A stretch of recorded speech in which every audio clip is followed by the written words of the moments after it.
It is a fact that most basketball players desire to be starters because there is something fundamentally fulfilling about the title. However, there are certain qualities that closing lineups should possess, such as speed, versatility, and the ability to change positions all over. Today's video will talk about the predicted closing lineups for all teams in the NBA. This video will also contain a couple of NBA-related happenings. First up, the predicted best closing lineup for every NBA team. There is at least a case to be made that the starting five isn't the most crucial lineup for many teams. Today's emphasis is that many squads have different players in the end. The teams will undoubtedly experiment during the year, but for now, everyone agrees that the following closing fives are the best option. We are starting with the Atlanta Hawks. DeJounte Murray and Trae Young are a given. They're the top two players for the Atlanta Hawks, and even though they are both accustomed to dominating the ball, they're both smart enough to figure it out. Murray's driving lane should be made wider by Young's range. On the other hand, Murray's cutting draws defenders inside, creating additional opportunities for Young to collect and shoot. The objective should be then to shoot as much around those two as possible. Last year, DeAndre Hunter's deep ball percentage was 37.9%. Bogdan Bogdanovic's career percentage is 38.4%, and he also contributes some playmaking. It will be tough to defend against a big guy like John Collins, who can score a roll man or a floor spacer with that much shooting and creativity all around him. The next team is the Boston Celtics. Due to the arthroscopic surgery on his knee, Robert Williams III will be out for 8 to 12 weeks. However, the Boston Celtics may still utilize him in their best closing lineup whenever he recovers. The group above adds greater playmaking, shooting, and switchability thanks to the addition of Malcolm Brogdon recently. To varying degrees, all three boxes are checked at each of the 5 locations. The starting lineup also includes Marcus Smart, who has the defensive ability to win Defensive Player of the Year, Jason Tatum, who has the potential to win MVP, and Al Horford, who has 15 years of experience. The Celtics could return to the finals with one more step forward in Jaylen Brown's development, particularly in ball handling, decision-making, and passing skills. On to the Brooklyn Nets. The thought of playing Ben Simmons as a point center surrounded by shooters has long seemed like the best scenario. He can get that from the Brooklyn Nets. The chemistry between Simmons, Seth Curry, and Joe Harris is clear. In the league, Simmons is one of the top 3-point shooters in production. For their careers, Curry and Harris rank 3rd and 4th in the NBA's 3-point percentage rankings, respectively. It will be a nightmare for opponents to have all three of them on the field at once. Of course, Kevin Durant and Kyrie Irving are among the league's top shooters, but they will need more time to get used to Simmons. All three are accustomed to handling the ball, but this lineup could have the greatest offensive potential in basketball with the right balance in place. For the Charlotte Hornets, Kelly Oubre Jr. arguably has a case in this group. Still, LaMelo Ball, Gordon Hayward, and Terry Rozier already have many usages locked up. By choosing Cody Martin, they may have a low-usage forward who was more devoted to defense and who last season shot 38.4% from the three. Because he can keep the floor open for playmaking from Ball, Hayward, and Rozier, PJ Washington makes more sense than the typical centers. Ball, though, is more responsible for this group's success or failure. He is poised for a superstar leap if he hasn't already, averaging 20.1 points, 7.6 assists, 6.7 rebounds, and 2.9 three-pointers in 32.3 minutes per game last season. Now to the Cleveland Cavaliers. It's not uncommon for a team to finish the game with the same 5 players it did at the beginning, but we saw that in this case. Given that Donovan Mitchell and Darius Garland are both 6'1", the backcourt may have some of the same defensive problems that the Utah Jazz experienced last season when Mitchell and Mike Conley started together. Still, Isaac Okoro, Evan Mobley, and Jared Allen have enough upside to make up for it. Okoro and Mobley have the potential to become dependable floor spacers, which would make this group dangerous. During the previous season, Mitchell and Garland's offensive box plus-minus rankings were 10th and 23, respectively. It seems like an easy way to win if you defend them and shoot at them. The next team is the Dallas Mavericks. The Dallas Mavericks' alleged collapse in the offseason has been greatly overblown. Although Jalen Brunson was gone, Spencer Dinwiddie just ran a campaign that was on par, or perhaps better than, Brunson's 2021-22. Naturally, Dinwiddie had to recover from an ACL injury since then, but at only 29 years old, these setbacks are no longer fatal. This lineup might be superior to anything Dallas has put on the court last year, thanks to his secondary playmaking and 3-and-D prowess of Dorian Finney-Smith and Reggie Bullock, and the potential 20-and-10 wild card, that is Christian Wood. The closing lineups for the teams are Jamal Murray, Bruce Brown, Michael Porter Jr., Aaron Gordon, and Nikola Jokic for the Denver Nuggets. Trey Jones, Keldon Johnson, Devin Vassell, Doug McDermott, and Jakob Poeltl for San Antonio Spurs. Fred VanVleet, Gary Trent Jr., OG Anunoby, Scotty Barnes, and Pascal Siakam for Toronto Raptors. Mike Conley, Colin Sexton, Jordan Clarkson, Jared Vanderbilt, and Lauri McKinnon for Utah Jazz,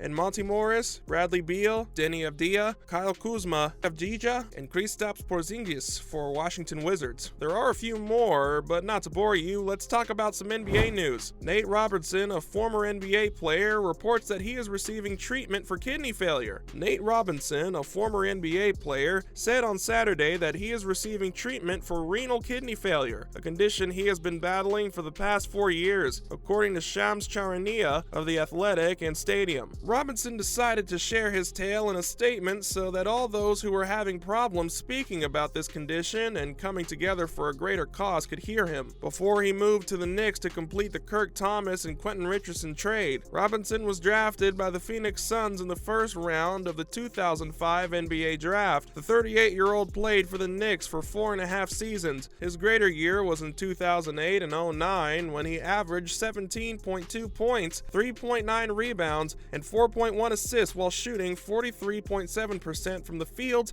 and 32.5% from three-point range in 74 games. The three-time NBA Slam Dunk Contest champion played for the Golden State Warriors, Chicago Bulls, Denver Nuggets, Los Angeles Clippers, and New Orleans Pelicans throughout the second half of his career. He continued to move around the NBA until 2015. Robinson participated in the Big Three 3-on-3 basketball league created by Ice Cube and entertainment executive Jeff Quantinetz, and other international leagues through 2018. Robinson competed in a boxing battle in 2020 against YouTuber Jake Paul, in addition to basketball. This week, he also introduced the amateur Dunk Dynasty dunk competition, including Michael Purdy, Tony Crosby, Chris Staples, Darius Clark, and Jamiko McNair. Next, LeBron James' quest for the most famous record in the history of the NBA. LeBron James had the idea for the achievement a few years ago. It started to take shape 2 years ago, and by last year it had become a goal. We might see something significant this year that will live in our memories for years. LeBron James made his NBA debut on October 29, 2003 with the Cleveland Cavaliers, who lost to the Sacramento Kings. He scored 25 points in the game, according to the Associated Press. The NBA's all-time scoring leaderboard at the time had 2,708 players, ahead of the Akron phenomenon. He has collected 2,707 passes after 19 years of a remarkable career, falling only short of the most illustrious mark in league history. James has been unseating everyone with such force that only Kareem Abdul-Jabbar, who hit his peak on April 5, 1984, can endure it. But only briefly. 2 decades ago, the distance between the two players was an impassable 1,326 points, but now there is only a little chasm between them. The math is simple. Kareem Abdul-Jabbar set the standard at about 38,387 points scored,